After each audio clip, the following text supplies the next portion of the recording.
Jai Hind, future officers. This is Siddharth, and I welcome you to the DTL, your one-stop platform for all your defense knowledge and inquiries. So finally, FCAT 1 2025 का result is now out, and DTL congratulates all the candidates who had made into this examination. कई सारे लोगों का नहीं हो पाया है, तो कोई बात नहीं. आपके पास अभी CDS है. अगस्त में फिर से AFCAT की एग्जामिनेशन होगी. अपने वीकनेस को, अपने डिमेरिट्स को अच्छी तरीके से कंसीडर करिए, कॉम्प्रिहेंड करिए, उसको सॉर्टिफाई करिए और अगली बार आप जरूर सक्सेसफुल होंगे. तो मैं आपको बता रहा हूं कि FCAT के रिजल्ट्स अब बाहर आ चुके हैं, लेकिन FCAT के results are very low hanging fruit, बहुत इजीली मिल जाते हैं. लेकिन main fight is AFSB, right. कुछ लोग बोलेंगे कि सर हमारा रिजल्ट अभी खुल नहीं रहा है. तो एक साथ बहुत सारे लोगों ने अचानक से उनको मालूम पड़ा और बहुत सारे लोगों ने लॉग इन किया हुआ है अभी. तो हो सकता है कि वेबसाइट खुलने में टाइम लगे, लेकिन कोई बात नहीं, आधे घंटे बाद, 15 मिनट बाद you can see your score, right. अब इसके बाद क्या करना है, चलिए इस पे बात करते हैं. तो मॉरल ऑफ द स्टोरी है कि what is the cut off this time. लोग बहुत ज्यादा एक्सपेक्ट कर रहे थे, 140 145 कर रहे थे, लेकिन इस बार का जो कट ऑफ है दिस इज ओनली 121. 121 का कट ऑफ आया है. क्यों आया है 121 का कट ऑफ? हालांकि कट ऑफ के बारे में ज्यादा हमें बात नहीं करनी चाहिए, क्योंकि जो मेरिटोरियस स्टूडेंट होते हैं वो कट ऑफ को नहीं देखते हैं. उन्हें चाहिए होता है सिर्फ फाइनल सिलेक्शन.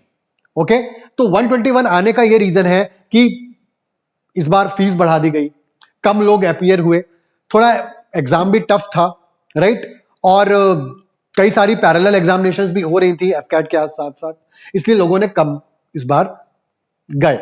अब इतने पे तो आपको AFSB कॉल आ जाएगा, राइट. लेकिन आपको यह पता होना चाहिए कि आपके FCAT के मार्क्स और AFSB के मार्क्स साथ में जोड़े जाते हैं, तब आपकी फाइनल मेरिट लिस्ट निकाली जाती है. तो आपके पास AFSB में भी एक अच्छा स्कोर होना चाहिए, एक सेफ स्कोर होना चाहिए, और AFSB में तो होना ही होना चाहिए. तो मेरे हिसाब से अगर आपके 145 के अराउंड मार्क्स आ रहे हैं तो आप आराम से, अगर आप अपने AFSB को क्वालिफाई करते हो तो आप आराम से मेरिट में आ जाओगे. मैं ऐसा नहीं बोल रहा हूं कि 125 वाला क्या बोलते हैं मेरिट में नहीं आ पाएगा. हो सकता है कि 125 वाला अपनी AFSB में बहुत अच्छा स्कोर करे, और अच्छा स्कोर करने की वजह से वो मेरिट में इन हो जाए. लेकिन अगर अपन सेफ स्कोर की बात कर रहे हैं तो 145 is a very handsome score, and very few and very less opportunity you are going to give to AFSB, so that you will get into the merit list, right. merit list में आना बहुत बड़ी बात होती है, ठीक है ना. लगातार हमारे पास मैसेज आ रहे हैं, कई सारे हमारे DTL के स्टूडेंट्स ने 180 200 के ऊपर भी स्कोर किया है. लेकिन अब असली फाइट होगी AFSB की, राइट. अब आप बोलते हैं कि AFSB की डेट्स कब से स्टार्ट होंगी और कब की डेट हमें लेनी चाहिए. ओके, तो 24 घंटे बाद, अभी से 24 घंटे बाद आपका जो रिजल्ट है उसके नीचे जो सेक्शन है AFSB चूज करने का वो ग्रीन हो जाएगा, और उसके बाद आप अपनी डेट्स को चूज कर सकते हैं. लेकिन हमारे पास मई है, जून है और जुलाई है. अभी तो आपकी CDS भी है, सारे लोग CDS में कंसंट्रेट कर रहे होंगे, तो हमें ऐसी डेट लेनी है कि CDS के कम से कम 1 महीने बाद की, राइट. क्योंकि 1 महीना तो मिनिमम चाहिए. तो हमें 15 मई के आसपास की डेट ले लेनी चाहिए उन बच्चों को जिन्होंने ऑलरेडी AFSB दी हुई है, या किसी भी SSB के में वो अपीयर हुए हैं, उन्हें सब कुछ पता है, राइट. तो जो पुराने खिलाड़ी हैं, जो रिपीटर्स हैं, या फिर जो स्क्रीन आउट हैं, वो 15 मई के आसपास की डेट ले सकते हैं.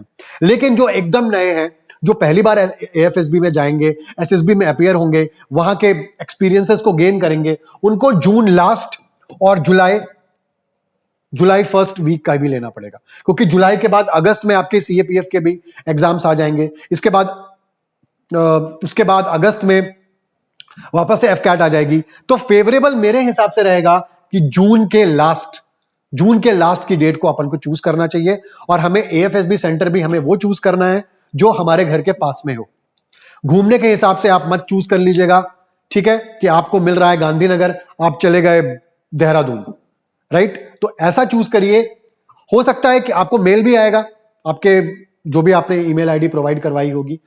मेल कभी कभी आता है, कभी कभी नहीं आता है, तो उसके लिए बिल्कुल परेशान मत होइएगा, राइट. आप अपनी डेट आराम से चूज कर लीजिए। कब की डेट चूज करनी है? जून की। और अगर आप पहली बार एएफएसबी जा रहे हैं, या फिर आप कॉन्फ्रेंस आउट हुए हैं, या फिर आप स्क्रीन आउट हुए हैं, तो हमारा डिजायर टू लर्न अगले हफ्ते से एएफएसबी की ऑफलाइन बैचेस स्टार्ट कर देगा फॉर एसएसबी इंटरव्यूज। ठीक है, and you will feel the difference, because हम कोच नहीं करेंगे, हम आपकी पर्सनालिटी में हल्का सा फर्क लाएंगे, राइट, जिससे आप अच्छी तरीके से एसएसबी को में परफॉर्म कर पाओगे और मेरिट में अच्छी तरीके से स्कोर कर पाओगे। हमारा ऑफलाइन सेंटर जो है वो इंदौर में है। आप कभी भी आकर के नीचे दिए गए नंबर्स पे कॉल कर सकते हैं और अपने स्लॉट को बुक कर सकते हैं, बिकॉज बहुत ही कम सीट्स हैं हमारे स्लॉट में, राइट। तो जो पहले आएगा, बहुत ही कम फीस में हम एसएसबी के इंटरव्यूज प्रोवाइड करवाएंगे, राइट। अगर किसी की भी कोई क्यूरी हो या कुछ और किसी को पूछना हो तो नीचे कमेंट सेक्शन में कमेंट कर सकता है, या दिए गए नंबर्स पे वो टेक्स्ट भी कर सकता है। हमारी जो स्पेशलाइज्ड टीम है वो जल्दी से जल्दी आपको रिप्लाई करेगी। ठीक है, तो चलिए, ये सारी की सारी इंफॉर्मेशन मैंने आपको दे दी। अब आपको कुछ नहीं करना है, अपने इंग्लिश पे कंसंट्रेट करना है, अपने नॉलेज बेस को बढ़ाना है, अपने स्टेज फियर को कंट्रोल करना है, और फटाफट डीटीएल के ऑफलाइन सेंटर आना है और एसएसबी की प्रिपरेशन हमारे साथ स्टार्ट करनी है। ठीक है, चलिए मिलते हैं ऐसे ही किसी वीडियो पे। टिल देन, जय हिंद।